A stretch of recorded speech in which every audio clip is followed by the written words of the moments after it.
I'm Reverend Roy Atwood, and this is Reverend Anna Bunny Hagler. Hi, good morning. This is live from FirstChurch here in the media room, getting you ready for worship this morning. We're following you on Facebook and YouTube. That's the name of the other platform. And so if you comment, we can see it. We'll chat back to you. Have a little convo with us. Let us know you're watching. Yeah. Why are you all dressed up today? Well, I am dressed up today because I'm in worship. Wow. That's wild, right? Usually I I'm know. back here. Usually we are like the awkward stepchildren that are just like, put them in the back room. People are always like, I haven't seen you in weeks. Where are you? I was here. I'm in here every Sunday. Yeah. Yeah, so anyways, I'm in worship today, and we robe, clergy. Yeah. Yeah. Communion. So we're still in Choose Your Own Stole. Choose your own. It's like a little adventure. Yeah. If you didn't know, pastors generally have a ton of stoles. I don't because I've only been ordained a year.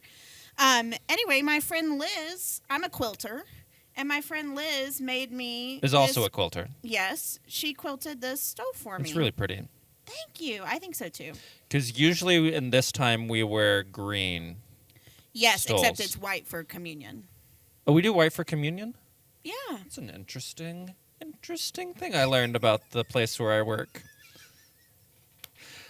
It's like all churches. It's not just ours. No, it's not. To do white for communion? No, I would always wear whatever for the season, even on Communion Sundays. Oh, interesting. Yes, we are on Communion and Baptism Sundays. We change we call them paraments. I mean, we don't call them that. That's what they're called. That's what they're called. Yes. Oh, we change all of the paraments to white. Yeah. Why is yours crosswise? So mine, I'm a deacon in the United Methodist Church, which means that I'm an ordained pastor, but I'm different than Roy's ordained. You are I'm an elder. Elder? Yes. So... which one's better? Being a deacon, obviously. It's not true. So elders typically are like senior pastors of churches, right? Because elders are called to what? The four things that I clearly remember: word, order, sacrament, and the other one, justice. Nope, that's yours. So they are called to teach God's people. They are called to order the life of the church. They are called to serve God's people and to administer the sacraments. Serve is the other one? Serve, yeah. Deacons, on the really other hand, you can think of us as the bridge between the church and the world. And so we are called to four things similarly. We are called to preach and teach the word. We are called to serve God's people. But we are called to compassion and justice. And so our role is just a little bit different. Like, I can serve in lots of capacities. Like, generally, deacons specialize. Here, my specialty is communications. I don't think anything you said is true. I think you're just puffing yourself up. I think you took a regular stole and you quilted it sideways. Well, it does have like a homemade chain on it. Ooh. So technically your theory could be correct. It's got some bling on it. So last week we finished up our sermon series on Job. Yeah, that was a hard hitter. Yeah, it was kind of depressing. I mean, Job's like not... When I think of like fluffy fun books, Job's not nearly at the top of the list. I mean, yeah, because that would be incorrect if you put it at the top of the list. Right. That would be weird. Right. So I'm glad that you don't do that. Yeah. In last week's sermon, the big takeaway from Mitchell was that it's healthy to express anger and frustration towards God. When do you feel like you've expressed anger and frustration towards God the most? Roy, because you put these questions together, when did you feel angry most recently? And do that to me. I know, but I'm trying to think of an answer. Oh, I do have a good one. It's not like I prepped you. One. It's not like I sent this draft to you, halfway through the week so that you could have thought about this question. That's fair. I should read my emails that you sent me specifically. I don't really... I mean, this is a little too deep to get into now, but I don't think that God really actively intervenes in the world in a way that's separate from human activity in the world. Okay. I think we can tap into divinity, tap into godliness, and bring out godliness in our natural settings. Yes. But I don't think God goes over and above that. Right. So there's nothing for me to be angry at God for or blame God for, because I don't think God did any of it. Whoa, okay, yeah. In my theological brain, I'm with you, but you felt that your whole life? Like you came out theologically perfect? No, I came out annoying. between freshman and sophomore year of college. That is a joke about homosexuality. So now we're moving into a new sermon series called This Is Us. You with me? You with me? You following along? Yeah. You dropped me, but I'm dragging along. Yeah, you're staying. So we're in a new sermon series, This Is Us. We're dropping, like we have an album dropping. We're dropping our mission statement today. Yes, at the town hall. Yes. But you don't get ahead. See, if you had read the notes, you would know that I'm going to talk about the town hall later. Okay, we're pinning that. So we got 4 weeks, and we're going to talk about the 4. What Mitchell had a word for it: pillars, core functions, core competencies. 4 core functions. Our 4 core functions of our church are belonging, purpose, justice, and joy. Yeah. Do you have a favorite? I was going to ask you that. Oh my gosh, we're twins. I think joy is. You can't steal my thunder. I think laugh more joy than you is do. the hard. I know, but that's why I was going to say it. For me, it's harder to cultivate joy. Oh, interesting. I like settling for contentment. It's like, I'm good enough. I'm not gonna. It feels like greedy to ask for joy. Isn't that sad? Is that it's why like the you most like depressing hanging out thing. with me so yes, much? because you bring joy, and I'm like, that's good enough. Content. Yeah. That is essentially our week in a nutshell. Yeah, I mean, okay, well, you kind of twisted it on me, because joy, I think, would be my favorite. Like, if you look at my Instagram bio, feel free to add me on Instagram. Shameless plug. Completely shameless. My bio says finding joy and practicing gratitude. Like, I just think that's like, if I had to have a formula of life. What's the hardest of the 4? Belonging, purpose, justice, and joy. I think for me, this is going to be real personality based. Yeah. I think for me is belonging generally. Why? Like, I just tend to find myself as a lone wolf. I don't think that's true. I appreciate that. I'm probably too hard on myself also. Yeah. Like, I have high expectations. If you're an Enneagram savvy person, if you're not, it doesn't matter. I mean, I think it does. I think you should look it up. But, in general, this doesn't matter. Pick a side. Does it matter or does it not matter? I don't want to shame anybody. That's fine. But if you are an Enneagram savvy person, I'm an Enneagram 8, and so I kind of feel like too much all the time. Yeah, 8s do feel a lot. Yeah. Yeah, I would never admit that. I didn't say this on camera, and it's not going to be recorded, and I'm not going to send it out on YouTube, in the Sunday email. But I do feel like too much all the time, so I think belonging's the hardest for me. Okay, and that's the one we're talking about today. I know. I can't wait. Mitchell's not watching this. He could be watching it later. He could watch it later. But then saying no pressure doesn't work. Well, he could have been like, wow, I didn't know Anna really needed that. That's true. Yeah. What does belonging mean to you in general?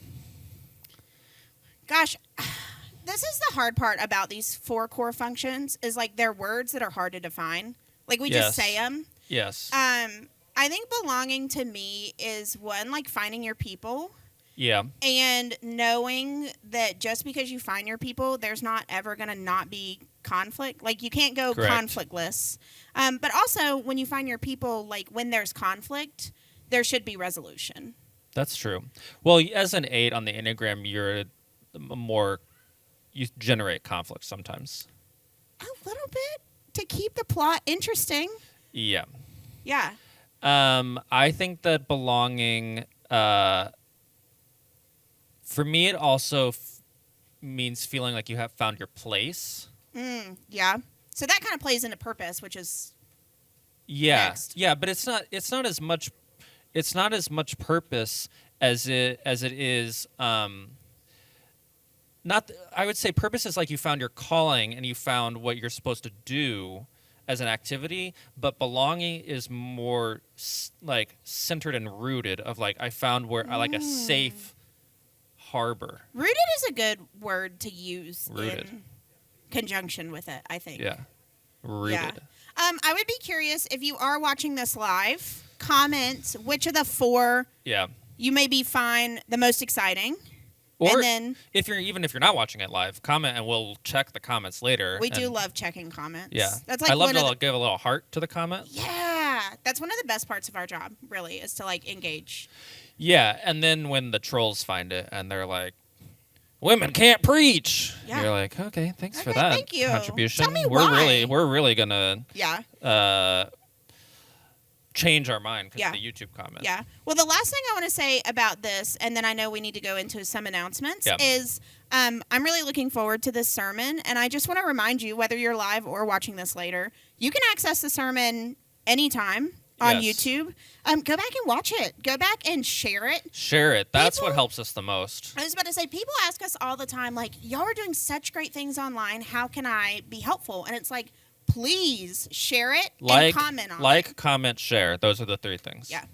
That's my soapbox. You can go back to it. You're sitting on a stool, not a soapbox. Thank God. So announcements today. Let me pull them out. We've got the town hall meeting where we're going to drop the mission statement. Obviously, if you're watching this live, you will not be here in person. So you can email me for the Zoom link. And if you're watching this after, the town hall, 12:30ish. If you're Sunday, logging on past 1 p.m. today, Sunday, just email him for the link. Email me. You can find my email on the staff page. Email me. I'll send you a recording of the link. The town hall, we're going to talk about mission, vision, strategy, and everything that committee has been working on, and really kind of set ourselves for what we're going to do in the future for our church. It's kind of as Mitchell has come in. And, anytime you have a clergy transition, it's an opportunity to have a retrospective introspection on who you are as a church and how you want to move forward. Well, not only that, but we are approaching 100 years in this building in 2026. And so I think we have a lot of work to do to figure out who we are right now and where we want to go. And so I think this mission and vision team will lead us in some of the beginning work of that. Yes. Yeah. Then August 9th, which is Friday? Saturday? Friday? I didn't read the email, so I'm not prepared for Clearly this. not. August 9th is Parents' Night Out, both for First Kids and for DLC, and it's open to anybody. Yeah. Can do a Parents' Night Out, drop their kid off at the church from 6 to 9 p.m. Go have a date night. Have a date night. Or you know what? If you just want to sit at your house by yourself without your kids, do that too. Yeah. Have no pressure to have a date night, but do bring them. You can scan the QR code to register for that. And I think it's $30 per student, but that takes care of... Thank you. But RSVP is required. Yes. We do need you to RSVP so that we know how many kids are coming. Okay. Next Sunday, August 11th, we got First Belong, which is when the Sunday school classes are going to have kind of a symposium. Good word. Yeah, from 9:30 to 10:30. And if you don't belong to a Sunday school class, you can find one that's kind of your opportunity to shop. Yeah, I love to shop. I love to window shop. I love to actually shop. I've never thought about shopping for a class, but I'm all in for that. You're like, I like them, I don't like them, they're weird, they're not weird. So whether There's you're something in a for class... everybody. Right. And whether you're in a class or not right now, we encourage you to come. There will be a Sunday school lesson by Elizabeth Mosley. And then you'll get to meet who are other people in other classes. It'll be great. Okay, same Sunday during worship, we're going to have, it's called Promotion Sunday. Ooh. Unfortunately, we're not getting promoted. Not next Sunday. Or really. Well, you've just got to keep it in, It's right there. Yeah. But other people are being promoted. Yes, the children are being promoted, and we're doing Blessing of the Backpacks. So if you've got kids, bring your kids, bring them with backpacks so they can get blessed. If you work in a school in any capacity, bring a backpack or a suitcase or whatever you bring to... A suitcase? A school bag? Yeah, whatever. Yeah. Whatever you take to work. Side thing. Yeah. Yeah, briefcase. Whatever you bring to work. That's what I meant. Not a suitcase. So I thought about you because you wear a suit to work, a briefcase. That's what I meant. Kids will be moving to their new classrooms, and we'll be blessing the kids during service. Okay, I know I have to comment on every one of them, but I do have one comment on this, and that's if you're watching this at any time that you're watching this, and if you are a teacher or if you're a school staff or if you know a teacher or anybody who works in the school system, please email us. Yes. Let us know. Or comment on social media or we anywhere. would love to Get in put touch. together a list of those who are in education of any kind, so that we can keep you in our thoughts and prayers throughout the school year and not just at the beginning. Yep. And our last thing that's happening next Sunday right after service is the Youth and Variations orientation. So if you have a child or you are a child in 7th to 12th grade, we're Students, big with it. We're yes. big with the kids. Yeah, The youth. obviously. We're on TikTok, and they love TikTok. Yeah, they think we're the coolest people alive.